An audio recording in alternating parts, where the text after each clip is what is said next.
That's about right. How y'all doing this morning? Let's get into it. Let me get that tie straight. Okay, the tie is straight. Got the angles and the profiles all up. Y'all know what that means, right? It's time to get busy.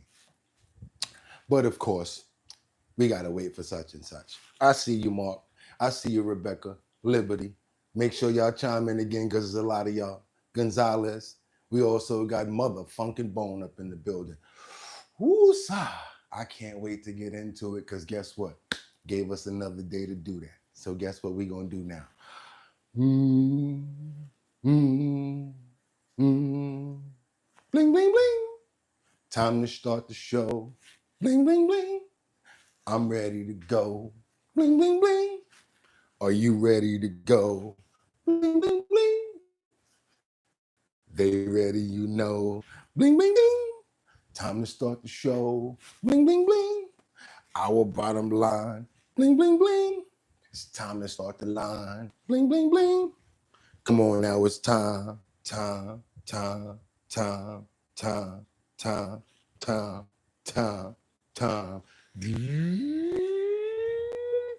Bling, bling, bling. We're waiting for you. What you gonna do?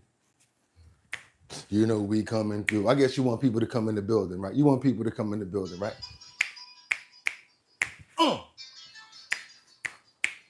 Yeah.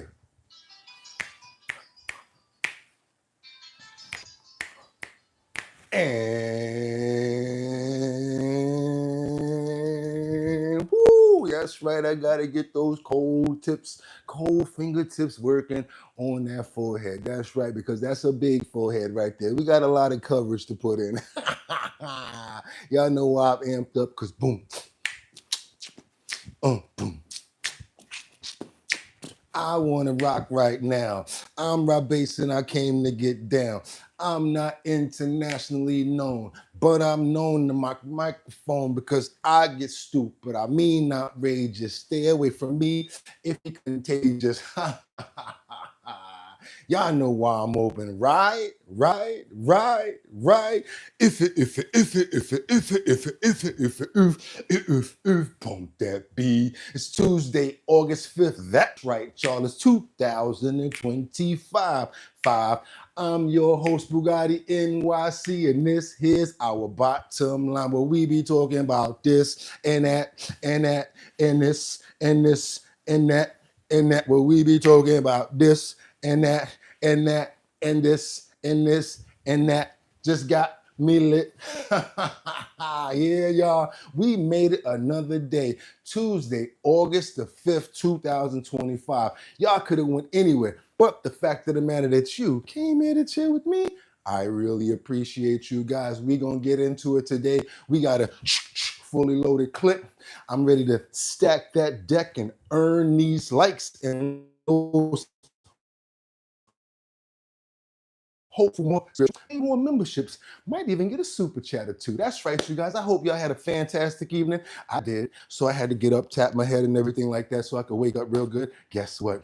I fell asleep in the chair. Something was like, get up. And we were 10 minutes to the show. So that means what? Time to get into it, you guys. I got a fully loaded clip. Want to see who's in the building real quick. We got Rebecca Lon Yen Bueno tapping in from Grand Rapids, Michigan. We also got my homegirl, Batty Lynn. I already know where you tapping in from. That's Detroit. I got my boy, Mother Funkin' Bone. We got Sky in the building. Gonzalez is up in here. We also got Dale Liberty. That's right. What's up, Dale? How you doing? Natalie Georgievich. Good morning. Good morning. Good morning. Ain't you from Syracuse or something like that? I think so. Let's just try to make sure we try to keep on point with our people. Who else we got up in here? Mother Funkin' Bone. Already said that. Who else we got? We got Sky. We got Ajma Rajad. I don't know how to say that, but God bless you. Thanks you. What's good, Bugatti?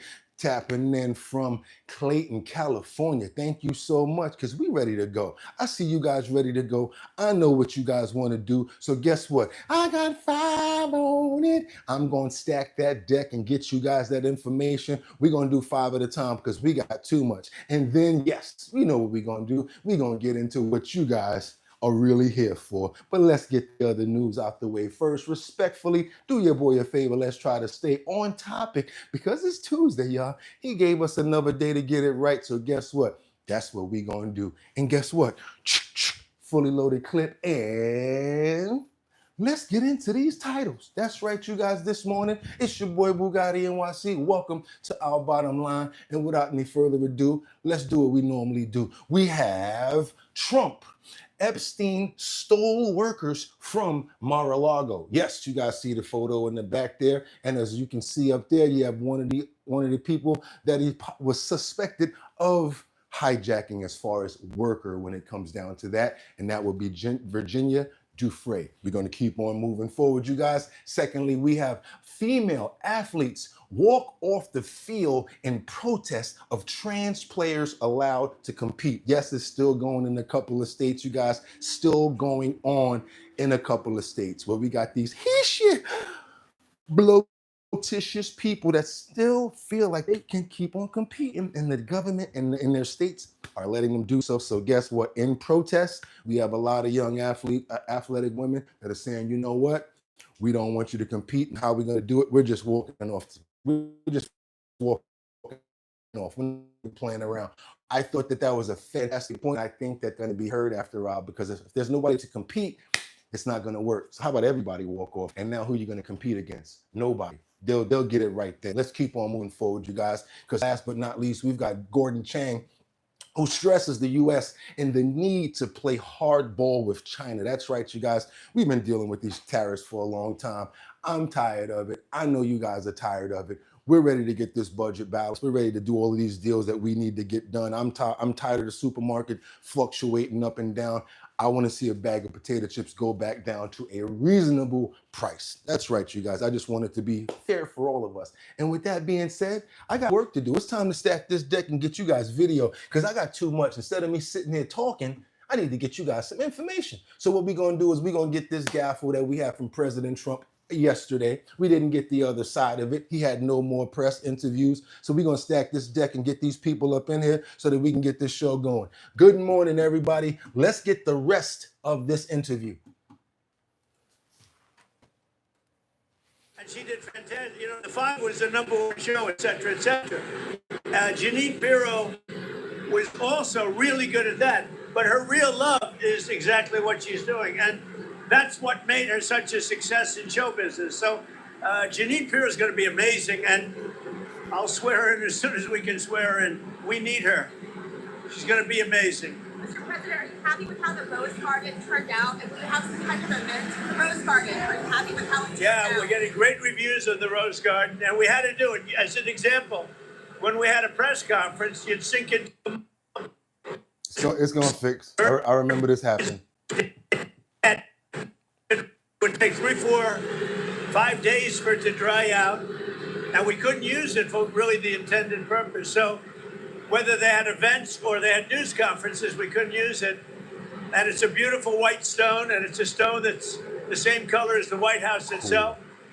And because it's very white, it's going to reflect the heat. It's not going to be very hot, like if you had a dark stone. So yeah, we've gotten great reviews on the Rose Garden. Come on in, y'all. Come on in. Come on in. The Federal Reserve Board, have you been interviewing candidates? No, I have a couple of people in mind. I'll be announcing somebody for the filling of the person that left. A woman left, as you know, who is I guess a Biden appointment, either Biden or Obama, but I think a Biden appointment.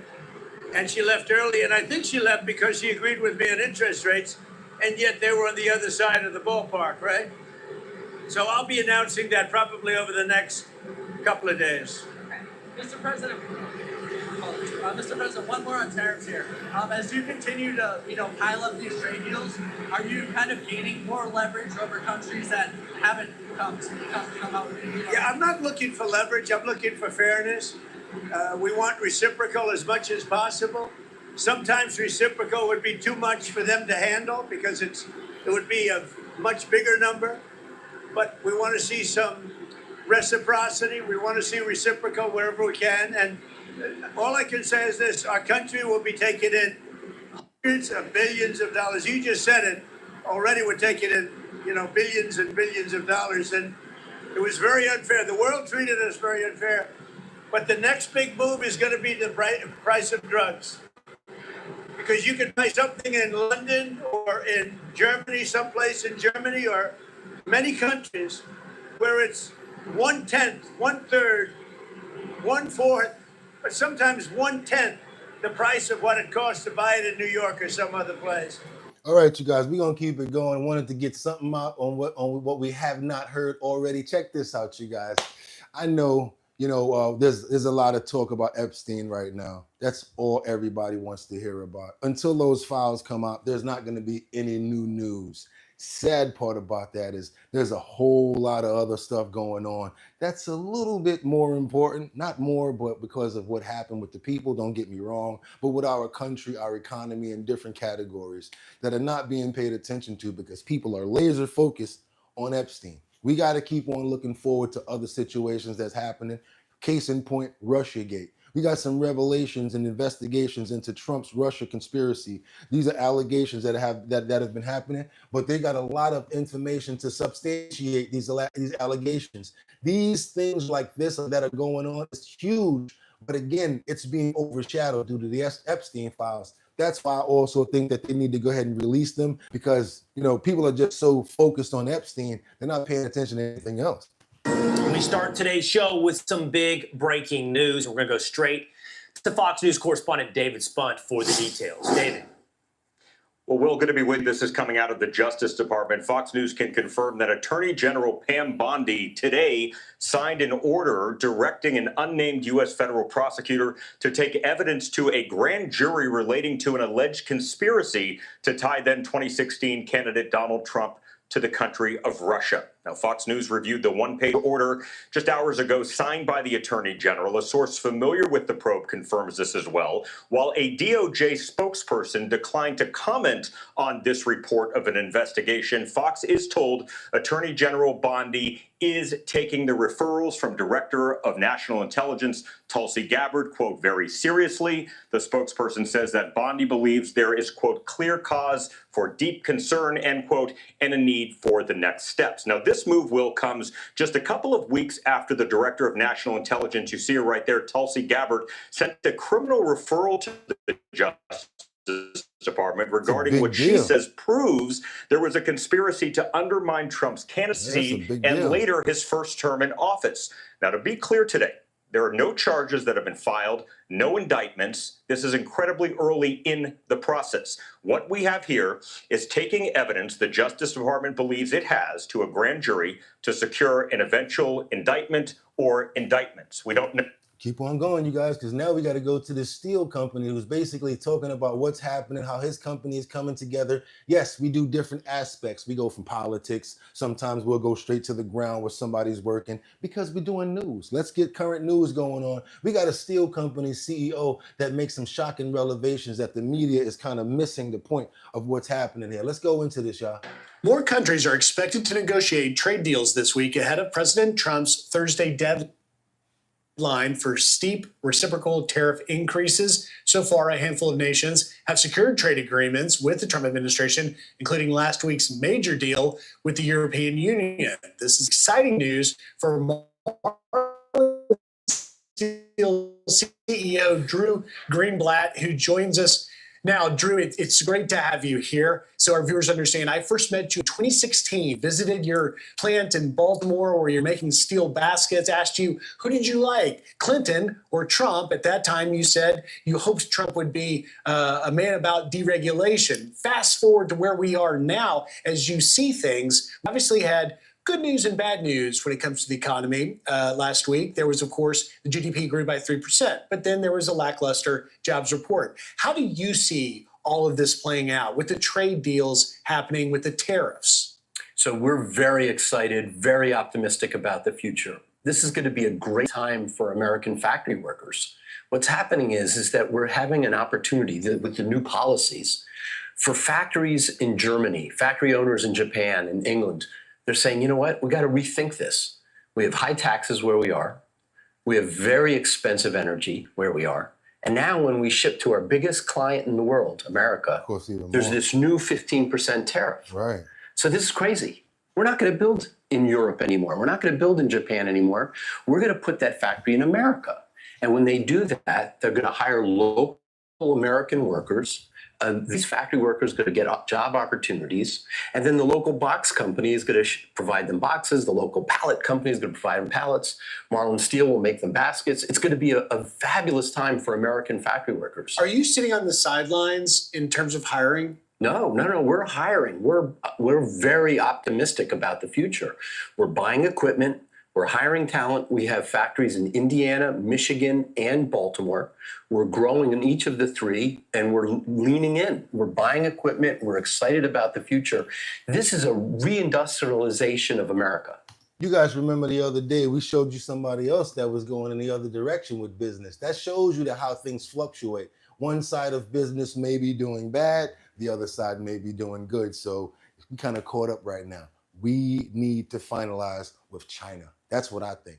Once that China trade deal comes together, I think we'll be much better. Gordon Chang stresses why we still need to play hardball with China, though. And I believe him. I understand negotiating with China now. I've been doing this for a straight year now, paying attention to how they move.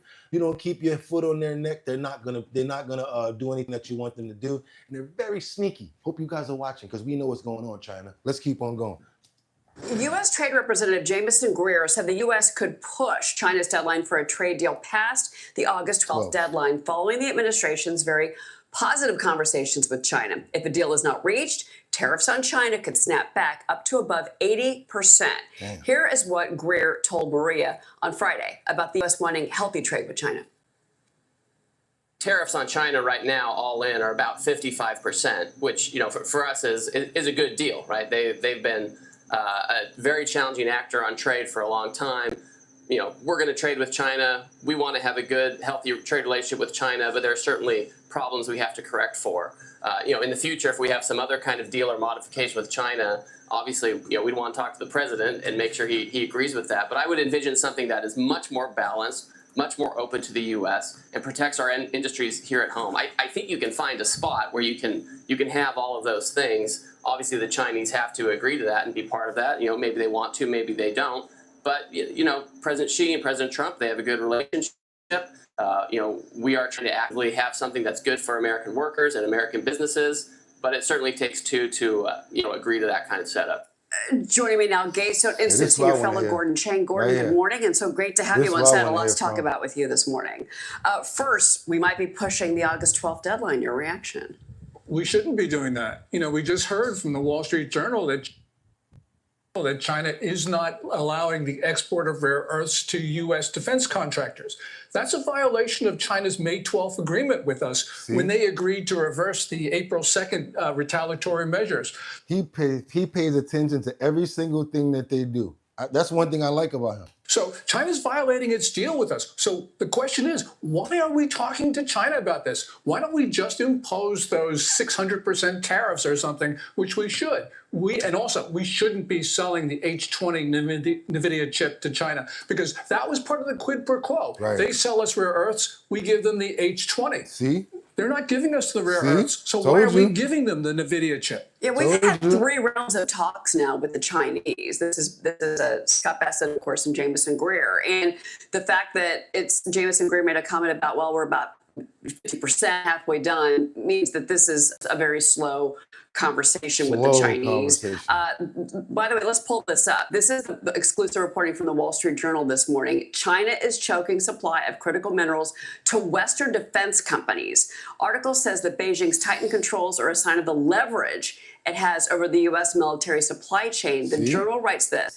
China has maintained a lock on critical minerals for defense purposes. China supplies around 90% of the world's rare earths and dominates the production of many other critical minerals as a result. See, we don't need to be dependent on them for them rare earths and those minerals right there, but I guess we have to. So basically, we're holding up our end of the deal, and they're not. Kind of common of China, huh? Thanks, China. Thanks for staying the way that you always been. What y'all got for me in these comments over here? Let's get up into it. We got more than halfway through 2025. Incredible. T Snowy 23. I thought Bugatti NYC was ludicrous from Fast and the Furious. Kevin M. Kelly says, good one, China. Yeah, thanks a lot, China. Global South rising average American will be objectively poorer. That's right. Rebecca Lanyan Bueno says, we need to get rare earths mining here. Exactly. Or we need to find other places where we can get the ones that we need from and stop depending so much on China, because you see how they have a chokehold on us. They got a chokehold on the American economy ridiculously. Plastic bags, food, every single thing. So we got to get those negotiations going. And honestly, between you and I, 50% negotiations is nothing when you're dealing with China. Let's get on over to Joe Wilson, who says who praises the Trump administration's efforts for Americans on groceries and gas. That's what I'm focused on, you guys. Y'all talking about Epstein. You guys want to talk about all this other stuff. I'm sorry. I want to talk about a bag of potato chips and trying to lower the prices at the supermarket. Because it's not happening in New York. I tell you straight up and down. It is not. For 1 minute. Without objection, the gentleman is recognized for 1 minute. Thank you, Mr. Speaker. Americans are grateful that under the leadership of President Donald Trump, America is beating inflation, leading to lower cost, higher pay, and job creation. American families are experiencing a 7.5% increase in real income, more than 3 times the pace of last year under the Biden administration. Gas prices have fallen nearly 3% in May alone, and everyday costs are also down over the past month, including those for meat, poultry, and eggs. President Trump is succeeding in creating jobs for families, increasing opportunities, and defeating inflation. These achievements reflect the goal of President Trump and the Republican-led Congress to put America first. Promises made, promises kept. In conclusion, God bless our troops as the global war on terrorism continues. Trump is reinstituting existing laws to protect American families with peace through strength, revealing that war criminal Putin lies, insulting Trump, mocking Trump, with Moscow dismissing today Trump as being a theatrical ultimatum as Putin murders civilians in Ukraine and even in Russia. Our sympathy on the death of National Committeeman Glenn McCall, a devoted American patriot. I yield back. I wanted to talk about that right there because I need to know. I'm asking you guys in the comments, have prices gone down in the supermarket? Has your gas prices gone down in your state? Are you seeing any difference in the prices? I need to know this right now because I want to know what's up. We got a whole bunch of people on here right now from different parts of the world, right? I want to know if the gas prices are better where you're at since July. We're in August now, right? New month. I played that on purpose because that's what's going on last month, July the 15th. Want to know if your gas prices went down. How you doing at the supermarket? Is the prices going down or is it the same? Because New York, I think they're price gouging. They going up, says Sky. Okay, we got no DFW. See what I'm saying? It's not no, they are up. Thank you. Nope. So what the hell are they talking about? Because we over here, a bag of potato chips still $2.50, and it's about that big. And then when you open the bag, all the air comes out, and you got 8 chips. That's how I look at it. Because if those prices aren't going down, why would meat go down? Why would eggs go down? It's crazy. And let me tell you something that I think that's constantly going on: price gouging. And I do not think anybody's paying attention to it. We're going to keep on moving forward because now we got more ex-Biden aides who are expected to testify about his mental acuity. That's right, you guys. We got a lot going on in the world. Like I said, we got to cover it all as much as we can get out. Let's go. Let's get into it. Let's stack this deck. Cover-ups, intimidations, and obstructions. These are the themes that define today's Democratic Party. We start with the new revelations on the cover-up of Biden's decline. This week, former Biden senior aide Mike Donilon claimed ignorance of the mere existence of the auto pen. And yet, we discovered the Biden team offered Donilon, get this, $8 million incentive if Biden won re-election, which raises some questions. How could someone this important in Biden's orbit be unaware of the auto pen? And did this financial incentive encourage him to cover up Biden's declining mental state? It's Rhetorical Question Sunday, everyone. But just as disturbing is what we're learning the Biden team is doing outside of congressional committees, according to journalist Mark Halperin. They're intimidating Kamala Harris to keep her mouth shut about what she witnessed. Listen. If the Biden people decide that Kamala Harris is coming after Joe Biden, Wait till you hear the Palin-esque stories about how much they tried to help her be prepared to be vice president and be in a position to run, and how much they decided not happening. She's not up to this. Now, the House still has a ways to go in their investigation. 6 more Biden aides are scheduled to testify through September, at least plead the 5th. Former Deputy Chief of Staff for Policy, Bruce Reed, will be brought in for questioning on Tuesday. Now, joining us live for the big close-up is Congresswoman Anna Paulina Luna, member of the House Oversight Committee. Congresswoman, are we only scratching the surface on these cover-ups, and what do you think they're hiding ultimately? Most certainly, I'd have to say that they're absolutely hiding the fact that Biden did suffer from cognitive decline. And if I could just share with everyone, I actually remember having a conversation with a very prominent Democrat on the House floor when I was pushing for that inherent contempt vote on Garland for hiding the Her tapes. And what I can tell you is that Democrat stated, you know just as well as I know the state of the condition in which he's in. We don't have to push the topic or make it any more of a bigger controversy than it is. So the fact is that they all knew about it. And I do believe that we're not going to get much on the oversight investigations because I think that every single one of them is going to plead the 5th. Wasn't Biden brought up on charges and actually found guilty? But due to the fact of his age and his decline, they did not want to prosecute him. Am I incorrect for that? Please fix what I just said, because I know I'm not directly exactly on point. But I do remember that there was a point where Joe Biden couldn't be sentenced because of his mental acuity, right? So how could he be the president? I kept on asking this question. How can you be the president when you can't even understand what they're going to convict you of? Keep on moving forward. We got Stephen Miller, who unloads Democrats over this egregious information that we just found out, plus more. Let's get into it, you guys. Your boy Stephen Miller about to drop this bomb. Let's keep it moving. Join me now with more on the agenda and the efforts to undermine President Trump in this Sunday Morning Futures exclusive is the White House Deputy Staff, Stephen Miller. Stephen, it's great to have you this morning. Welcome. Great to be here. Thank you. And I want to start with the Russia collusion story because I know you lived it as well. They also tried to spy on you. They wanted your emails, subpoenaed you as they left people really with their lives changed. Arrested, your reaction to people what jail was time behind released this week? This is what I'm talking about. It's a big deal. The Russia collusion hoax against President Trump remains the single greatest hoax and the greatest assault on our democracy in the history of this country. There's no comparison, there's no parallel to anything else. It was a coup, and I'm using that term literally. It was a coup to overthrow a democratically elected government, a coup carried out by the intelligence apparatus of this country, by the deep state, by Hillary Clinton and the Democrat Party. The new information that has been revealed by the Director of National Intelligence and by the FBI eliminates any scintilla of doubt about the intention, the premeditation, the planned orchestration of this conspiracy. It meets all of the criminal elements of a seditious conspiracy against the United States. It meets the criminal elements of an insurrection. It meets the criminal elements of a conspiracy against the government and the criminal elements of a conspiracy to deprive citizens of their civil rights under color of law. One egregious felony after another. And because it is a conspiracy, as demonstrated by the forethought of realizing and documenting that they understood that this was fake from the beginning, meeting the mens rea standard in law. Because of that, because it is a conspiracy, every single individual actor is now part of that conspiracy. So that includes Brennan and Clapper and Comey and Hillary and Schiff and everybody else who knowingly and willfully perpetrated this plot, this coup, this conspiracy, this scheme against President Trump and the government of the United States. And no time and the hour and the moment for accountability so that we can reclaim this democracy, Maria. All right, let's reclaim the democracy, Stephen. Good work, good bombs you dropped. That Stephen don't be playing. Let's keep it going.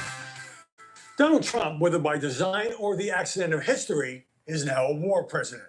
While some of the coverage has been overshadowed by a certain political controversy, Trump is engaged on multiple fronts, including, of course, the attack on Iran's nuclear sites. Then there's the Russian invasion of Ukraine. The president had, for some reason, given Vladimir Putin 50 days to change his behavior or face sanctions. But with the Russian dictator continuing to bombard Ukraine, showing no conceivable interest in peace, Trump moved up the deadline. 10 days. Russia. Earlier you said that you were going to change the deadline from 50 days. Yeah, What is your new deadline? I'm going to make a new deadline of about 10 or 12 days from today. There's no reason in waiting. President has also been trying to broker a ceasefire between Hamas, which launched the brutal and barbaric attack on October 7th, and continues in a war crime to hold the 20 hostages who are still alive.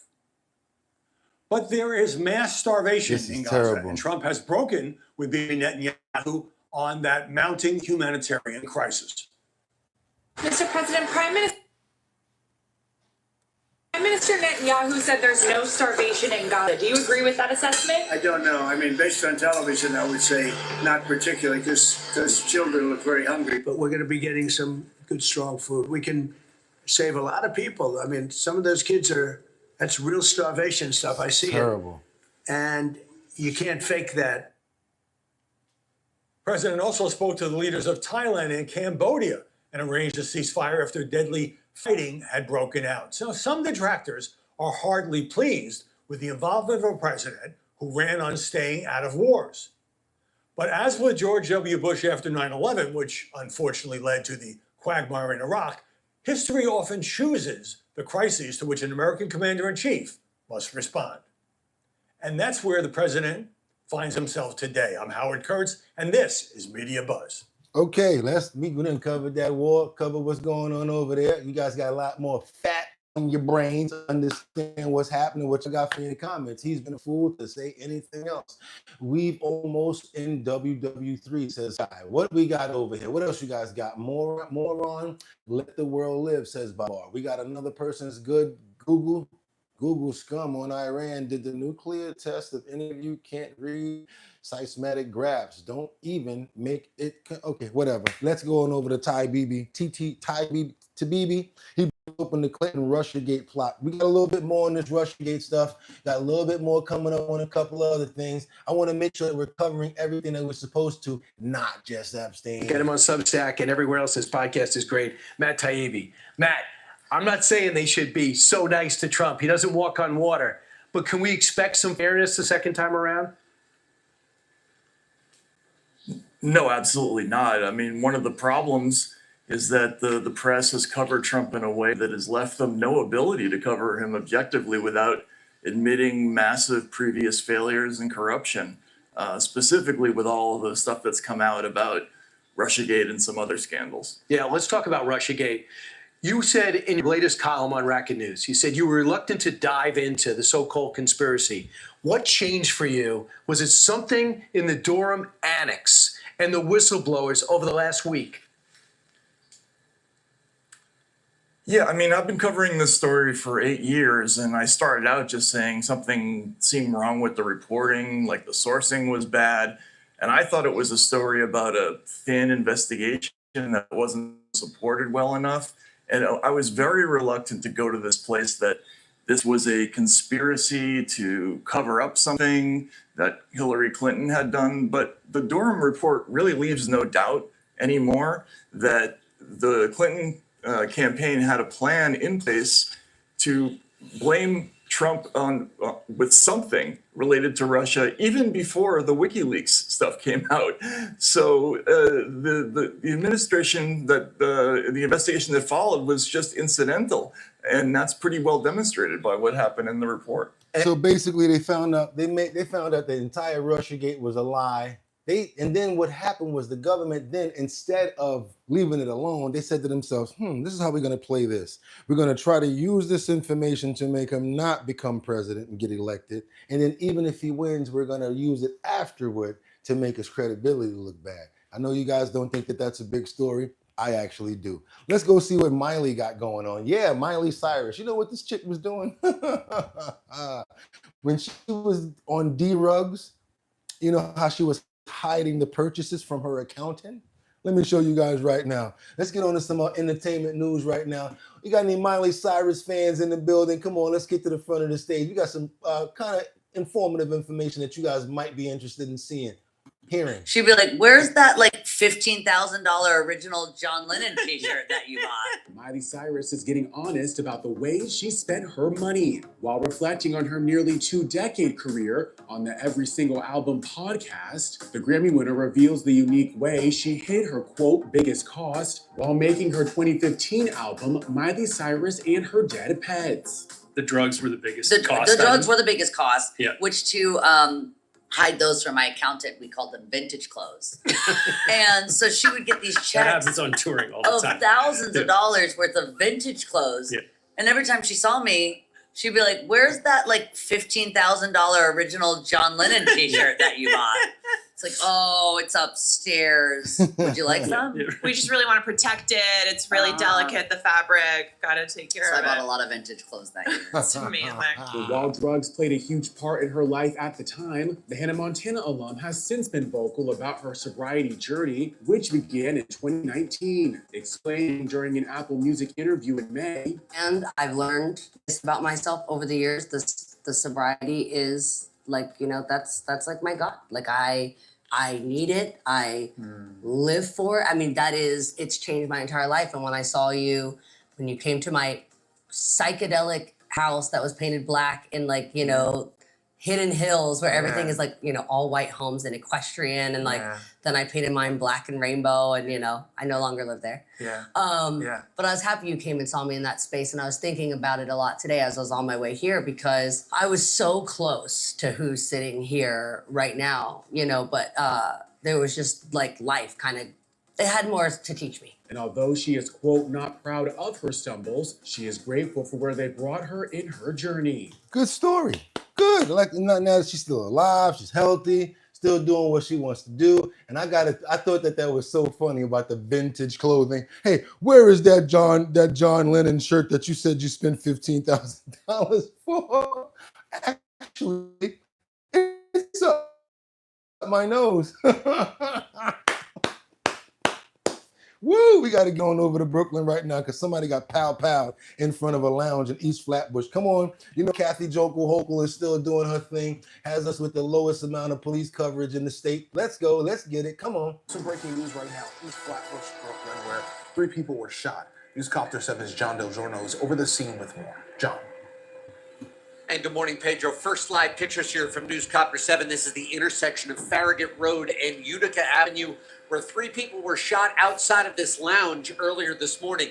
This is the Island Seas Lounge. We're told that at around 4:40 this morning, 3 men were shot standing outside of the lounge on the sidewalk. One person was shot in the left hand, another shot in the left leg. Both of those victims taken to Brookdale University Hospital, listed in stable condition. A third person was later discovered to be shot, but that person declined medical attention.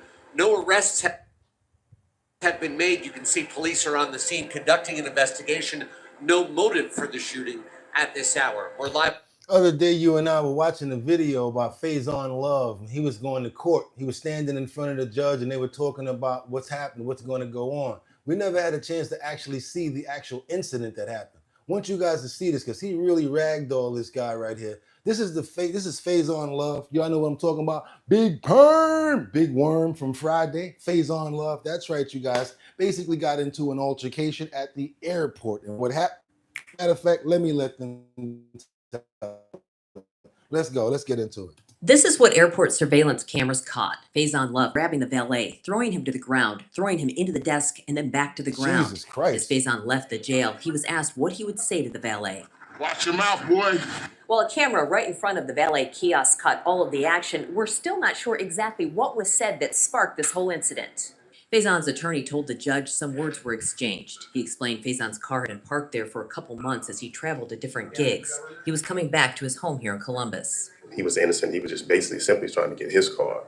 He was basically trying to get away from the incident. The valet attempted to throw some punches. The two got entangled, then someone broke it up. The actor, known for his roles in Elf and Friday, is now charged with assault. He entered a not guilty plea and was let out on bond. Yes, he was surprised he was arrested. Yes. Yes, he was. Surprised. He was totally shocked by it altogether. Somebody got say cool and somebody got taught a lesson. Faison casually left the courthouse, taking pictures with fans and talking to the media. It's been a long night. Faison has had run-ins before. The prosecutor listed past assault charges, sexual battery, domestic violence, and drugs. He made light of this latest incident, saying it would be part of his act when he performs at Funny Bone next Wednesday. In a good way, because I love Columbus. At John Glenn Columbus International Airport, Shelby Croft, 10 TV News. Now, what do you guys think about that? I mean, you did ragdoll that little guy, man. You threw him into the kiosk and everything. That's gonna be crazy. You're probably gonna get some time behind that. Y'all saw that? That's big guy on little guy right there, you know? That's when you might have to pow pow. What you got for me in these comments over? How can they arrest a big movie star? He should be.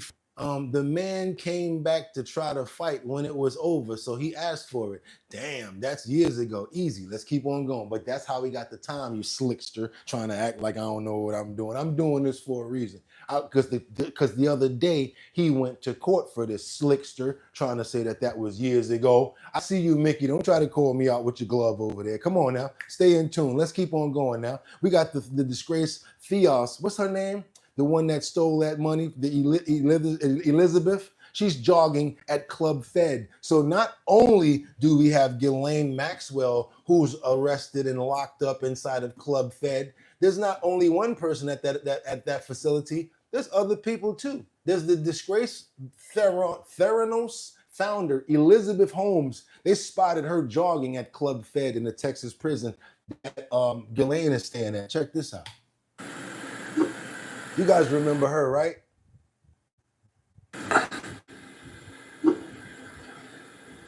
So this is the same facility in which they're keeping Ghislaine Maxwell. I guess she's working out. She's got the dumbbells, barbells in her hand. I guess this is the outfits that they give all of them to work out in. Must be nice, you know. Doesn't look like they're going through too much at Club Fed. Everybody gets to work out, hang out. So yeah, this is the same exact facility where Ghislaine Maxwell is at. We're about to get into it, you guys. Mad Hatter, thank you so much. Thank you so much. Kimbo Slice action. You talking about the way she's walking with the dumbbells, Kimbo Slice action? Oh, you're talking about Faison, the way he ragdolled that guy. All right. So y'all see everybody serving their time. This is a little bit of the inside of the warm-up athletic area that you guys just saw. And let's go on. Let's do what we got to do. Okay, now we got to go. Let's go and get into it because we got truth and lies. Jeffrey Epstein. More information on who the billionaire was. We're going to get into some Jeffrey right now, y'all. Let's get into some Jeffrey Epstein. Let's get some decks started. Let's get this deck stacked and let's do what we do. Let's do what we do. All right, so let's get into this. Excuse me, guys. Hope everybody's ready. Time to get into what we got to do.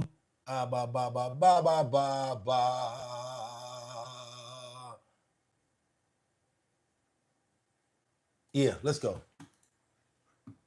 This month, the Federal Bureau of Investigation released the primary video used in the investigation of the death of convicted sex offender Jeffrey Epstein.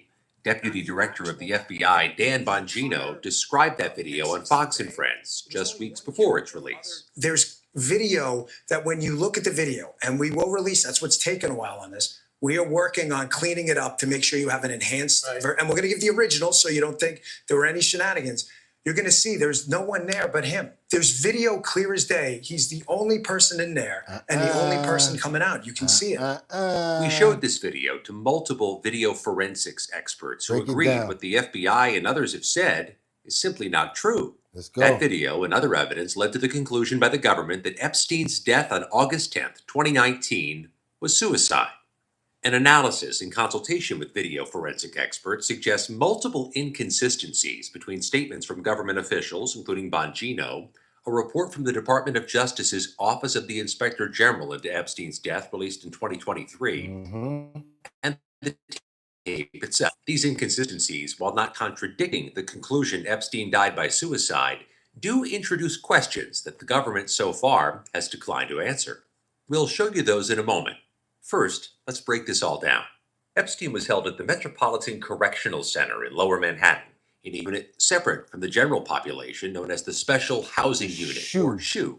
The unit has 3 wings, each with 2 levels. Epstein was held in the upstairs L tier of his wing. That tier is accessed by a set of stairs from the central common area.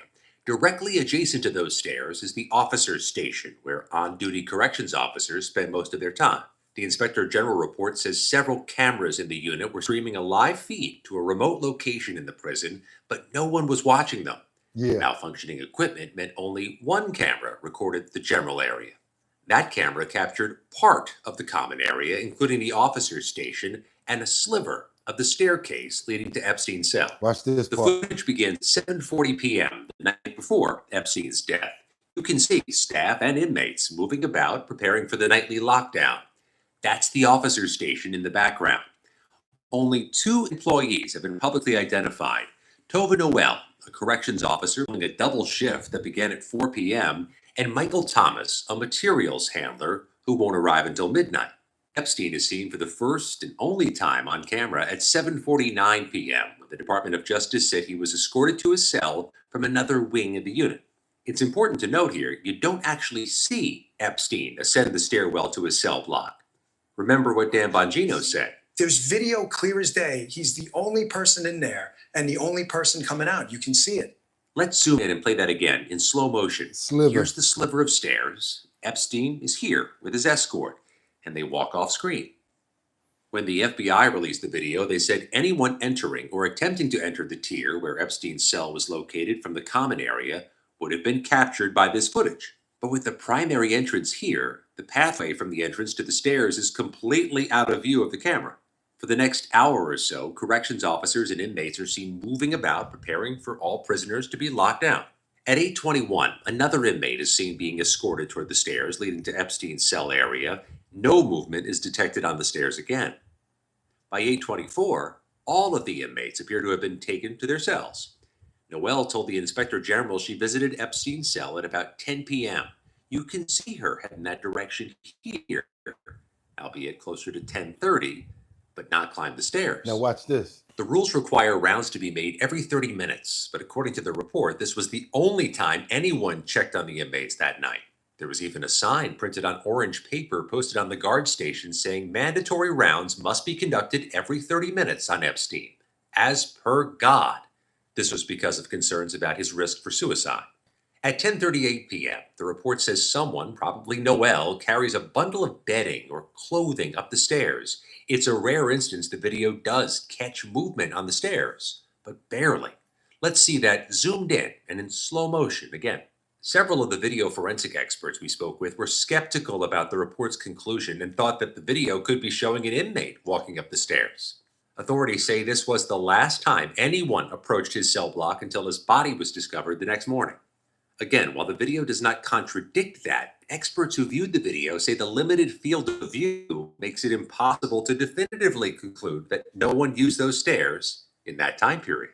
We got to keep on moving because I got so much more to stack on you guys. And I'll just tell you guys after I turn around and let you know, people do not even believe that Jeffrey Epstein is no longer on this earth. A lot of people, they don't even think he's dead. Let's get on Truth and Lies right now. Epstein, part 5. Let's go. Did you care about any of the underage minor females at the time when you were engaging in sexual conduct with them? Do you have any remorse for your actions against these victims? The whole thing about it is if I didn't go to Jeffrey, without a shadow of doubt, my life would have gone a different way. You put a lot of guilt on yourself, not the person that did it to you. I became a completely different person. I was living in a world of like rainbows, sunshine, unicorns, butterflies. And then when this happened, it was more like you can't trust anybody. Started like sleeping with people, becoming very angry.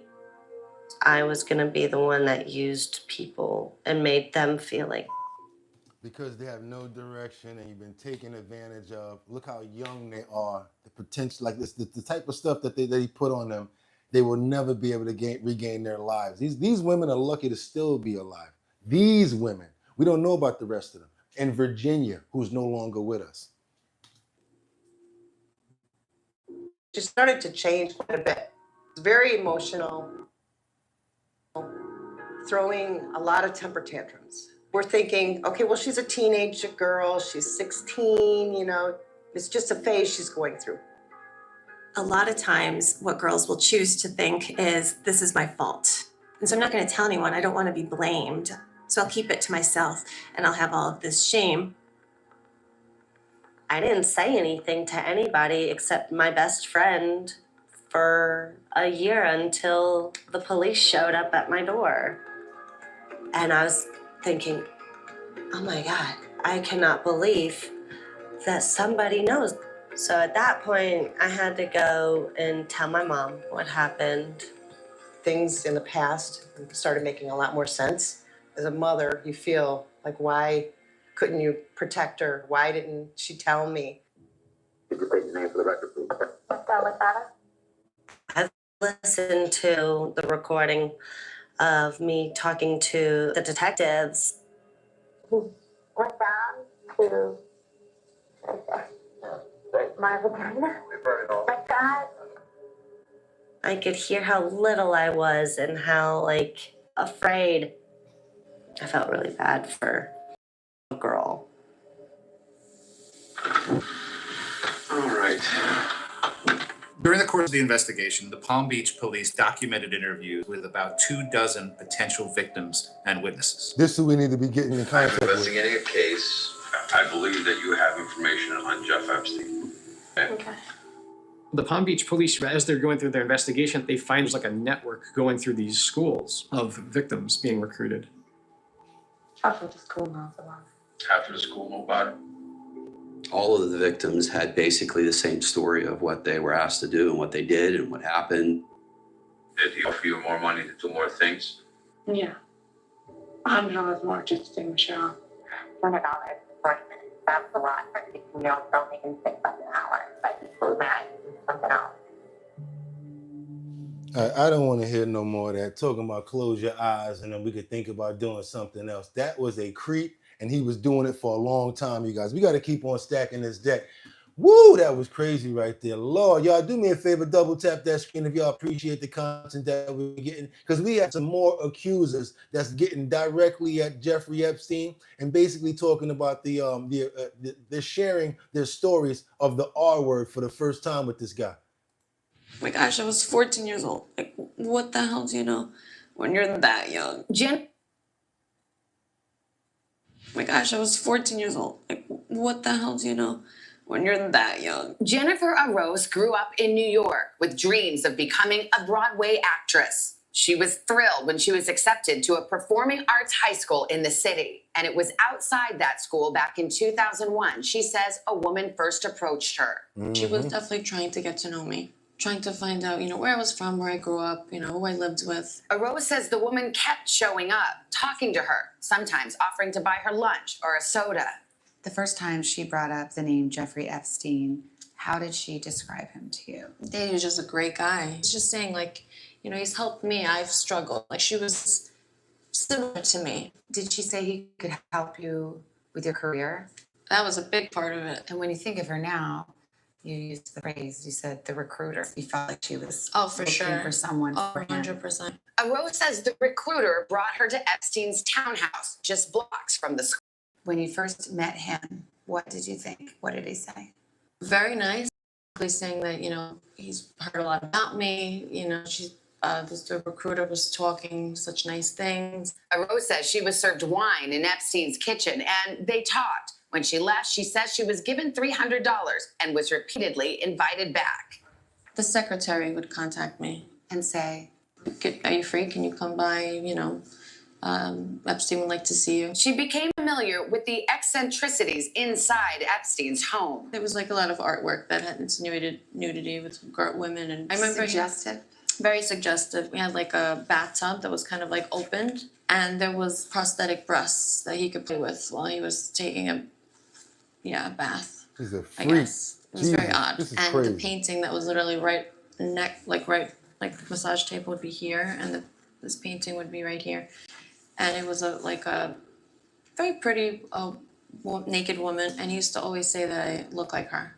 She says after a few weeks of visits, she was escorted alone to what she says Epstein called his favorite room in the house, the massage room, and things turned physical. in that moment it didn't. At that moment, yes. Strange to you. But at the same time, I was scared too because I didn't know if he would get angry, or so I kind of just followed. I would You have see just that? my underwear on. You see And that? that's how he liked it. So, and I would just massage his back, and then he would potentially later on turn over and play with himself, and he would also like when I would play with his nipples. That's it. Okay, that's it. That's it. 14 years old, got somebody doing something like that. We see why you got mad time. And this can happen on the reverse. Because you know, Monica Lewinsky, she went after President Clinton. He didn't go after her. She went after him.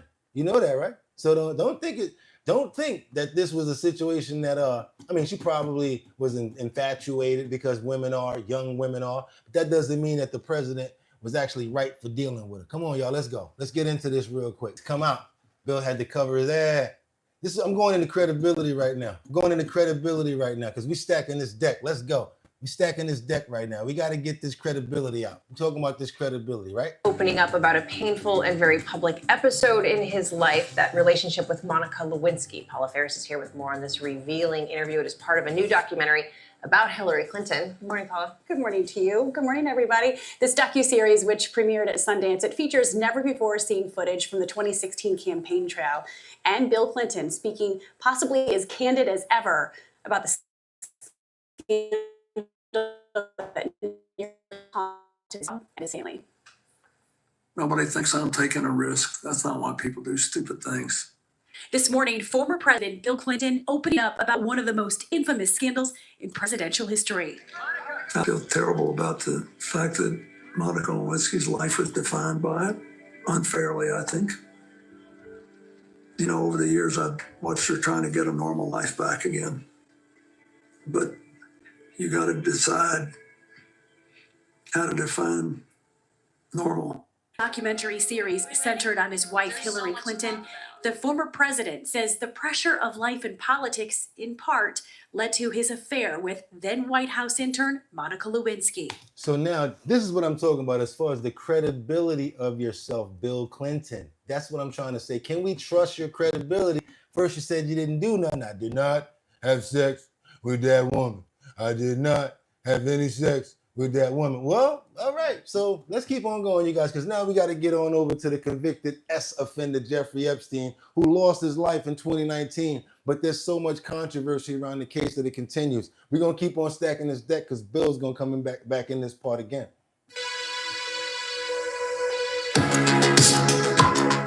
Oh, ain't trying to get in trouble for the music. Don't worry about it. We're going to get past it. From the unfolding Musk-Trump showdown to fresh accusations tied to Epstein, this story is far from over.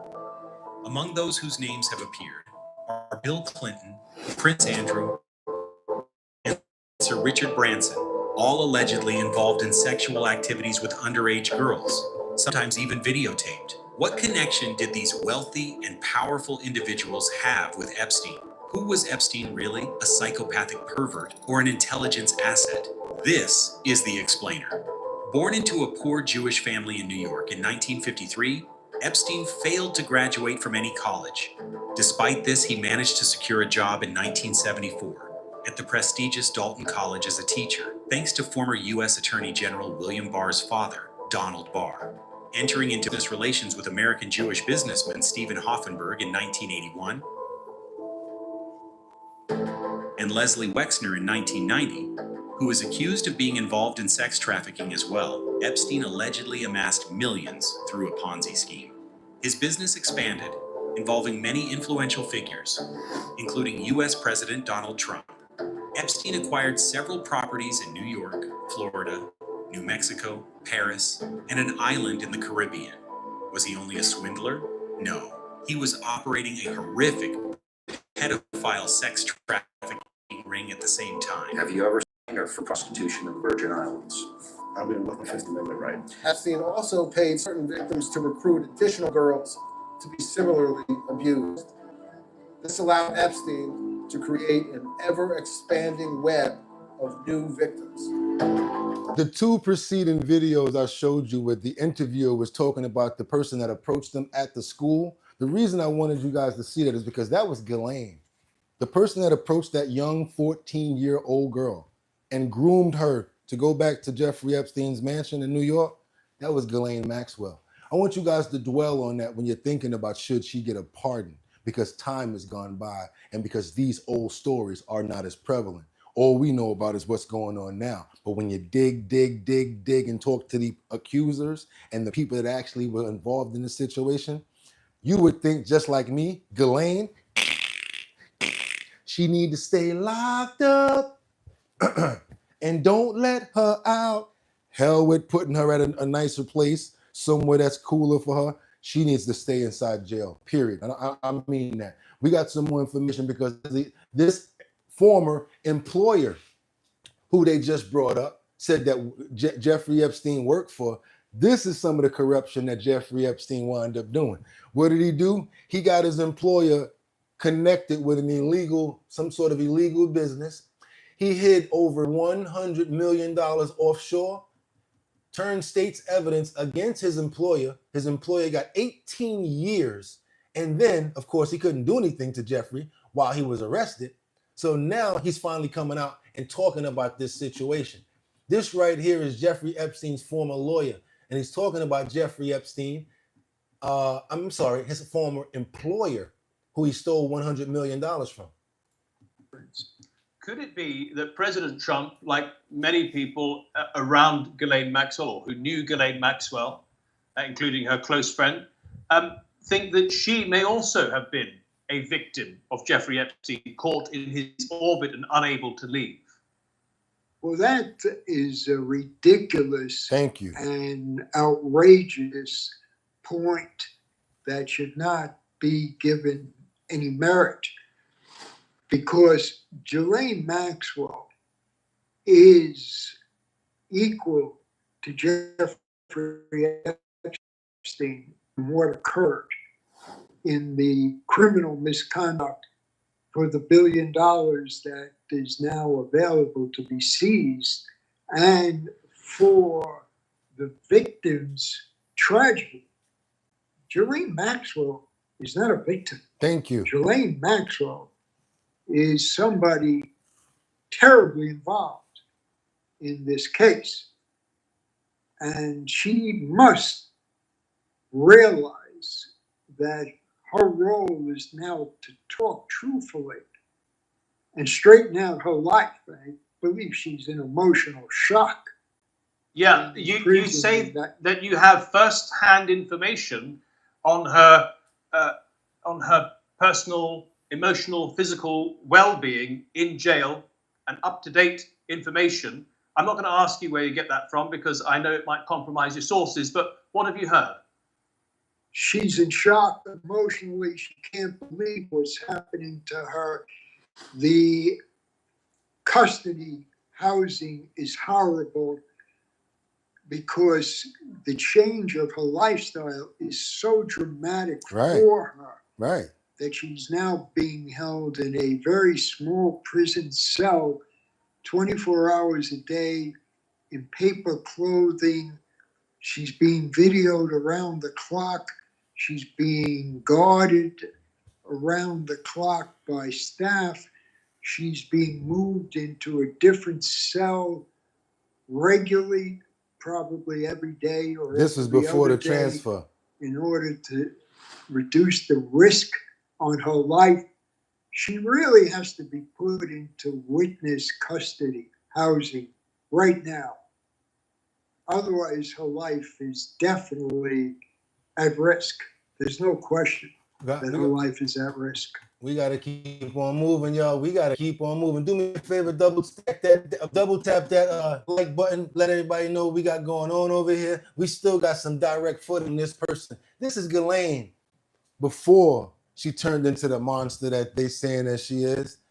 She basically was in school, college. This is going to be very different clips. One might start, another one is going to do something else. Another one might, what we're doing right here is just showing you actions. I want you to get a feel for the person before she got with Jeffrey Epstein. Come on, let's do it, y'all. I was at Oxford with Ghislaine. It was mid. Ghislaine wasn't from that background, but she would have been accepted in that social circle because of her father's notoriety, and wealth and power spoke volumes in the mid-80s. So her father was a very rich businessman / spy, and plus what we don't know. She was around some of the highest, most enthusiastic people in London and in England, and she was basically accepted as that. But the sad part about it is once her father passed, they found out a lot about him. They took all of the money from her, and she had to find a way to keep it going, which was Epstein. She really enjoyed being social and having dinner parties. She was very much... I take the job of director very seriously. I don't think I would have accepted the job if it was just a matter of being a figurehead. The Football League's first elected lady director is still in fact a student. She's at Balliol College in Oxford studying French and history. With her father having taken control of the manor, the place on the Oxford board was confirmed at the recent time to generate further interest in the club among young supporters. We do hope to contribute something positive to the club, both in terms of improving the social events maybe between the players and the supporters, and in helping in whatever small way that I can. I'm showing this because, like somebody in the comments that said, $100 says that she was a victim too. She does not look like she comes from that. Even though she had a bad father, she was the head of the college football team, like the administrator, talking very clearly here. I see it. Bringing a more sort of... I think you're right in the comments. I think she probably was groomed. This is when her father passed, when she came out, because she was the head of the family and had to talk about it. Father was a very important person. You can see she's devastated. En nombre de mi madre, hermanos, And el mío. my father and myself. Suddenly, Ghislaine is dealing with the media. I mean, it's Ghislaine's status in the family pecking order, but she was the one that had to do the announcements, talk about everything. They found her father at sea, basically no longer alive, but in the water. So they had to get him out of there. So their family's devastated. The mother's back in the boat. The brothers in there. They sent her out to basically talk to the press. You have the Miss Maxwell. May we ask you something on behalf of the family? On behalf of the family, what conclusions that the family feels about what happened on this boat? Well, all these things will be revealed. That was the statement.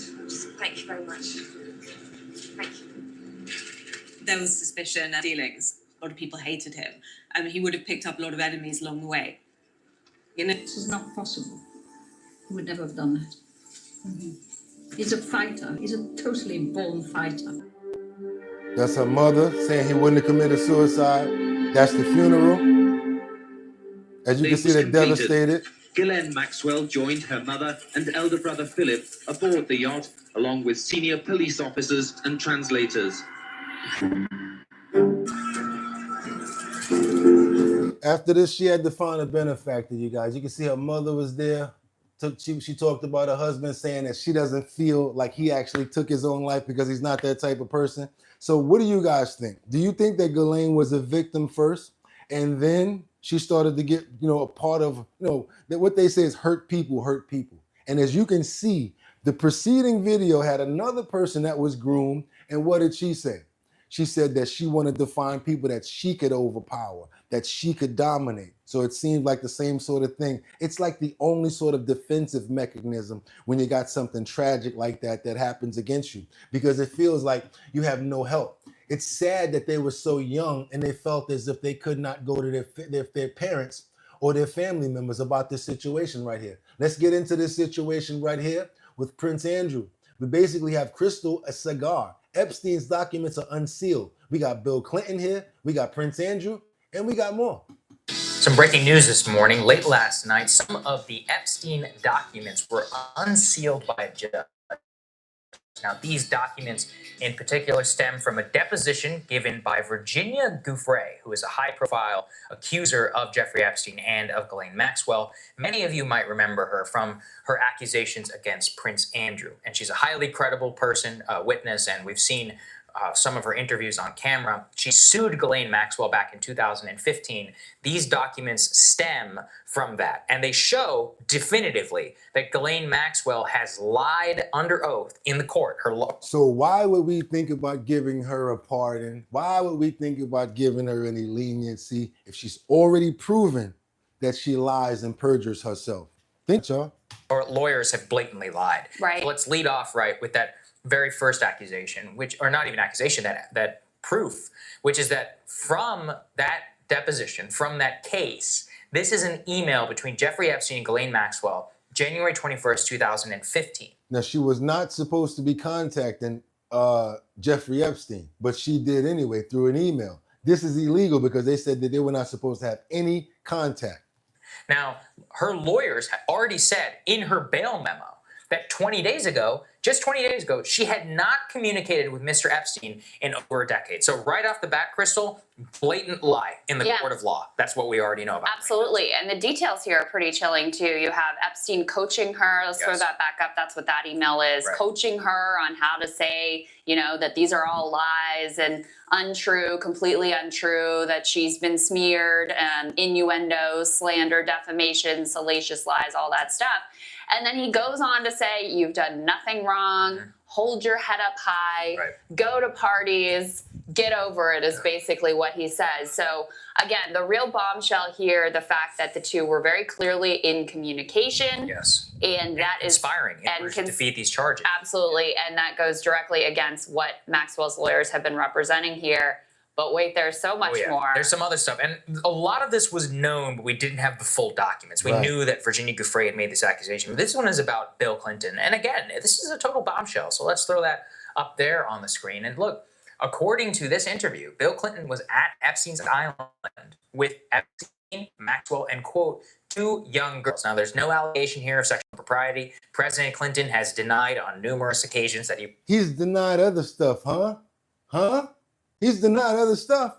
Was ever on this Little St. Jeffrey's, I think is what it was called, that island in the Virgin Islands that was owned by Jeffrey Epstein. However, remember that from that Netflix documentary, with many of its flaws, as I know I've heard from so many of you, they still had that interview with the IT technician for Jeffrey Epstein, who said somewhere between, I think it was the 90s and 2005, so assumption is after Clinton left office, that he was seen just hanging out with Epstein on the veranda on Epstein's favorite part of the island. Again, not an accusation of sexual impropriety, of nothing, just that he was there. And that conflicts, and what's critical here is that conflicts with what he has said. Yeah, he President denied. Clinton says he's never been on the island, and there is a part of this deposition also that talks to Maxwell about her interactions with President Clinton, the numerous times that he flew on Jeffrey Epstein's plane. Remember somebody in the there was comments also, said, remember those pictures that we brought you of Ghislaine and Kevin Spacey sitting on the throne, the British throne. That was actually part of a tour. What happened to Kevin Spacey? Not so far after that, right? All that stuff that came out. Birds of a feather flock together. Organized by Prince Andrew for Bill Clinton, Ghislaine Maxwell, Kevin Spacey, and Chris Tucker, I think, the guy from Rush Hour. So motley crew of people, really. But I mean, just goes to show again how deep Ghislaine Maxwell was able to embed herself with really the elites. And yep, you see that, right? Yeah, y'all. It's not a game, y'all. And the way that it was going on was exactly how it happened with every other part of it. She would go in, groom the people, whether it be a regular person, whether it be a person that has power. Ghislaine was good at captivating people and getting them to come in. Jeffrey's job was to put up the money to facilitate all the facade that's going around. That's what it was, you guys. And nobody thinks that she should be getting this special treatment. Democrats are demanding answers over why Epstein co-conspirator Ghislaine Maxwell was suddenly transferred to a minimum security prison in Texas. The top Democrat on the House Oversight Committee demands the Republican chairman subpoena the full Epstein files and calls into question Maxwell's move after her meetings with the deputy attorney general. She is a known liar. Yep. She's been convicted of horrific crimes. Yep. And this idea that she should be moved to a better prison or somehow she should be getting some sort of pardon or special treatment should concern every single American. This is not a good person, and it's very concerning that a lot of folks right now are in some ways lionizing her. Joining us now is Virginia Congressman Haas Subramaniam. He's a member of the Oversight and Ethics Committee. Congressman, thank you for taking time on a Sunday. I do want to ask you what questions and concerns you have about Maxwell's move. Is this being blown out of proportion, or do you think this is a really important thing that needs to be dug into? No, I mean, she's getting special treatment, it seems. I think what we really need to be doing is treat her like every other prisoner, especially one who is looks like she's committed perjury multiple times and has helped assist the rape of young women. So I agree with the ranking member. She is not a good person. No. We should be making sure that we also get real answers from her, because it seems like this administration right now is not being transparent about what it knows and what it has when it comes to this case. If I was them, I'd probably just take off 5 years, but she would have to give me a smorgasbord of so much to get them 5 years taken off, and that's it. I'm talking about 5 years. And you're lucky she wasn't originally given life, because that's what I think she should have got. Come on, y'all. What y'all think about this situation? Do you think that she needs to have leniency? Do you think that she needs to be in Bryan, Texas, or they need to send her butt back? I think they probably did something slick. Let's get you out of here. Let's make your conditions a little better, because we ain't going to give you no pardon, because I know so many people going to have so much pushback. If this lady get a pardon, I'm even going to have a problem with that. I do not think that she does. That's right. Whoever, Lisa, that's right, Lisa. R.I.P. Virginia and all of the people that lost their lives in this, because guess what? This could just be the surface that we're scratching. I can't wait till those files come out. Come on, y'all. We got to get it. We got to get back to the city and back up to date. We got these trills nans, and I don't care. I'm going to say it. We got these transgender athletes who's competing against girls, and they're getting tired of it. Girls are getting tired of having to compete against these men that are basically boys, and I'm going to keep on saying it because I can say it on my platform. I don't mind you guys saying it too. They're not even going for it no more. You know what? Now they're starting to give them. They're heckling them, and they're deciding to not compete. So now we got one person that's a woman in a long jump. She went 20 feet and 1.5 inches. The man came up. He did 41.3, double what she did. I wouldn't want to go against him either. Let's go. This transgender athlete is doing quite well at women's track in California. An unhappy parent was caught on video heckling during the meet. It's a boy. That's a boy! I do that. That'll be me, y'all. That's a boy! That'll be That's me. a man! Despite Donald Trump's executive order, this nonsense continues. Here you see a transgender softball pitcher who has been dominant in Minnesota. Despite that, it seems like the rebellion only grows. These ladies are one by one refusing to participate in shot put because of a transgender athlete on the opposing team. Abigail Wilson! Gabby! Females must be protected in our division. It's not fair. I refuse to play. That is another female athlete standing her ground, refusing to compete against a transgender competitor. We see you take a knee, and then the official comes over. What did you say to the official at that point? Initially, I told them that I was refusing defense because this person is a man and I am a woman, and this is a women's tournament, and I refuse to defense on principle. We don't always get dramatic video as a result. I think that every single person that's doing this needs to be commended. I also feel like more people should do it. I think that every female athlete that's competing in women's sports should do that. Walk off the field. Y'all want to do that? Y'all want to play by yourself. I hope you're going to wind up having a trans league, which somebody else stated. Why don't they just have a trans league? Why they got to be mixed in with the women or whatever like that? Why are you trying to dominate their sports? That's not fair. And then the bodies are stronger, more athletic, but they don't care. They don't care about people, which sucks. They just want to be DEI inclusive. So I'm all for taking back that money that they're not supposed to be getting because they are supporting this crap. Let's keep on moving. Now we have Matt Walsh, who challenges a trans activist who can't define the term woman. Because if you're saying that you're a trans, but what are you? A trans woman? What type of woman are you? Can you have babies? What can you do? I wanted you guys to see this because I look at this as evil. I look at it as demonic. I run away from these people because I feel like they can't even figure out what they're doing to themselves. So Lord knows what they could possibly do to me. When you see this person's face, you guys are going to understand what I'm talking about. Left-wing gender ideology is that no one who espouses it can even tell you what these words mean. It's like, what is a woman? Well, can you tell me what a woman is? No, I can't. Because it's not for me to say. Womanhood looks different for everybody. What do you define a woman as? An adult human female. And what does a female mean? Well, how that's do you define a female? someone with female reproductive organs. Okay. Someone who's, here's the thing, when you're female, it goes right down to your bones, your DNA. So that's why if someone dies, we could dig up their bones 100 years from now. We have no idea what they believed in their head, but we can tell what sex they were because it's ingrained in every fiber of their being. Thank you. So I'm trying to understand. Your definition is that a woman is someone who is female, you said, right? Correct. Is a biological female. So what happens if we have maybe someone who is female, identifies as a woman, right? Cisgender woman, right? As you just explained, but maybe doesn't have the ability to reproduce. Maybe doesn't have those organs that you're talking about that are reproductive organs. I have answered the question. You stood up here and said trans women are women. Yes. Tell me what you mean. What is a woman? Womanhood is something that, just as Ethan explained, I cannot define because I am not myself. You used the word. So what did you mean when you said trans women are women if you don't know what it means? Right. So here's the thing. So I do not define what a woman is because I do not identify as a woman. Womanhood is something that is an umbrella term. It includes people that describes what? People who identify as a woman. Identify as what?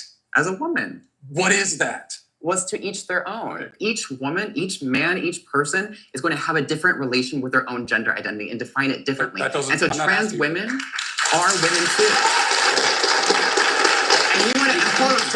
And you want to reduce, listen, you want to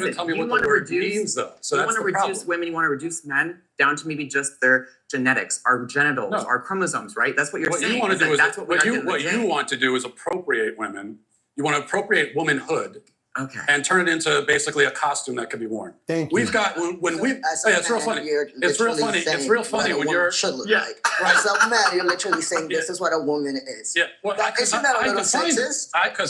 I think they're mental. I think that it's something that has to do with mental imbalances because of the simple fact that put it like this. My SEX, thank you so much, Mad Hatter. It's bones. Thank you so much. And check this out. I hear what you got. I know there's a lot of people agree with that right there. I don't. I'm a straight male. I stay away like that. I feel as if they have some sort of imbalance going on. I'm not messing around with them. Tell me what you want. Stay away from me, please. Don't even want to have no conversation with you. Or cordially, whatever like that. But when you look, I can't even look at a person and take them seriously that has a beard and looking like they got a bouffant going on. I'm good. You got issues. Got nails on your hands, you got some sort of slider stuff on your feet, just stay away from me. You can do what you want to do, but don't bring it around the people that don't want it involved in their lives. Also, do me a favor, stop mixing your sexual preference with my color or with minorities because it has nothing to do. One doesn't have nothing to do with the other. Oh, LGBTQ, plus, the black people. No. Keep that with y'all. Don't put black people in that. We fought for a long time. Martin Luther King, Malcolm X, or Crispus Attucks. We fought on a straight line to do stuff. Do not try to use the fact that we're minorities to swindle in and mix in your little minority. How about this? Get that out of here and we separate. Yeah, we separate from that. And I think that every race should say that. Just keep that crap away from us. If y'all want to champion it, go ahead and do that. Women, gotta give you your props. Women, I gotta give you your props because you were the only ones that actually helped them get in their position. And I'm being sarcastic with that. Men don't hang out with broken-wristed men. We don't hang out with them. We don't. If men are straight, we don't hang out with them. Who they hang out with? Women. Oh, my gay friend, my whatever. So now they're accepting them into that. And then once they get in, now they want to take over your spot. That's what they're supposed to do because they're mentally imbalanced, period. We're going to keep on moving forward because now we got Yeah, we got to keep on moving forward. Because I don't know if you guys know it, but remember this guy right here?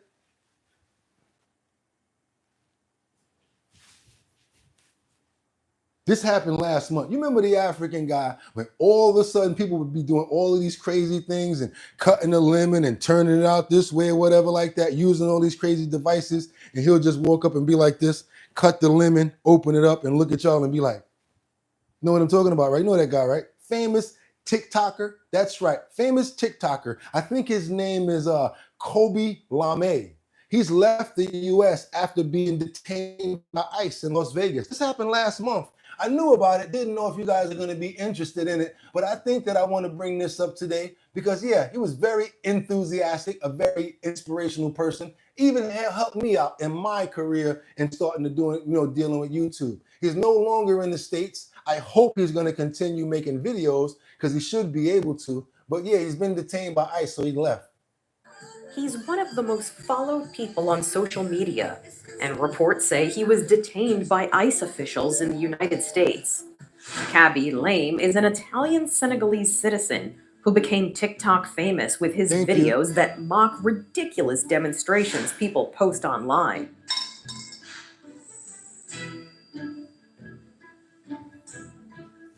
He's followed by more than 160 million fans.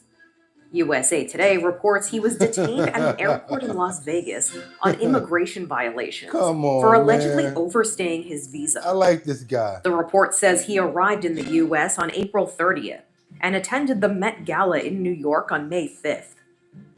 His fame seemed to do him no favors amid the Trump administration's controversial immigration enforcement, which includes mass deportations and raids. The report also says Lame was granted a voluntary departure and is no longer in the United States. Lame has not yet commented on the incident, but maybe he's working on a video about it.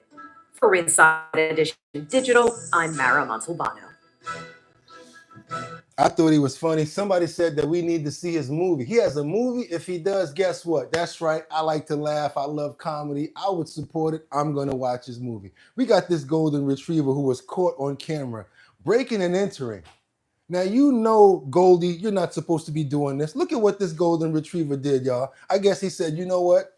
I'm a dog. There should be everything should be given to a dog. So this golden retriever felt that it was his right, his own right, to go next door to the next door neighbors and sneak in their backyard to go swimming. New Talenti Bakery Collection chocolate chip cookie batter. 5 layers of bakery indulgence in every spoonful. Watch this golden retriever. So what he does is he waits for them to go out and he sneaks into their backyard and he climbs the fence so he can hop into the pool. They've been trying to prevent him from doing this, but if you give him a little slither, Dudley gonna find a way to get over and get into that pool. What are you doing? Definitely. That's not your house. Definitely. My dog is just splashing around in my neighbor's pool. It's very difficult to get him out. Definitely. From that point, he would do this every single morning. He wakes me up at 6 a.m. and I was like, oh, not again. Come on, let's go. He want to live there. Not your house. Man, get him up there. Come on. Come on. Come on. Now you run when the dog bark, Go. right? Let's go home. No, come on. Let's go home. Luckily, we have the best neighbors and we're great friends. So I was only nervous about waking them up because it's so early. My neighbors caught him on video sneaking over the fence. I left him alone for 5 minutes and my neighbors are laughing. Oh! Last summer, he was a really little puppy. We took him over to the neighbor's pool and he loved it. And then this summer, we could not get him out of the water. I told my dad, I know what could fix this. We have to move the bins. But it is his house, so I lost that battle. So I set up obstacles to stop the Zap from climbing over the fence. No! He just loves the water. Steph.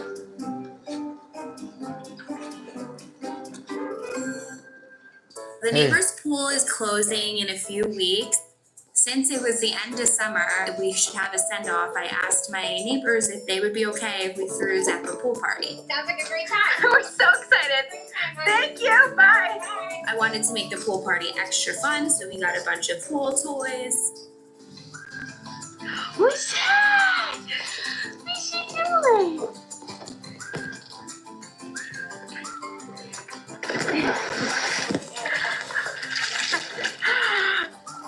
We invited some of my neighbors' dogs.